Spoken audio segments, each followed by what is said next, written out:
రోడ్లు ఖరాబ్ ఉంటే తక్కువ యాక్సిడెంట్లు అవుతాయి, రోడ్లు మంచిగా ఉంటే ఎక్కువ యాక్సిడెంట్లు అవుతాయి.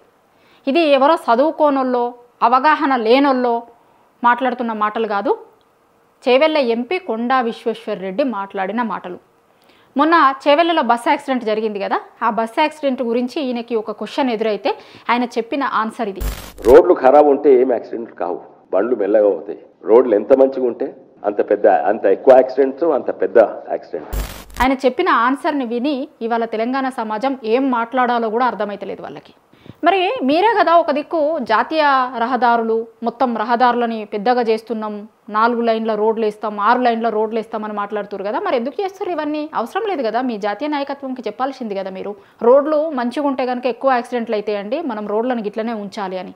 లేకపోతే పని చేయరు, మీ నియోజకవర్గంలో మంచిగా ఉన్న రోడ్లు ఉంటాయి కదా, ఆ రోడ్లన్నీ గుంతలు దవ్వురు పోయి అయిపోతుంది కదా, రోడ్ల యాక్సిడెంట్లు కావు. అప్పుడు అసలు మీకు ఇట్లాంటి క్వశ్చనే రిపోర్టర్ల దగ్గర నుంచి ఎదురు కాదు.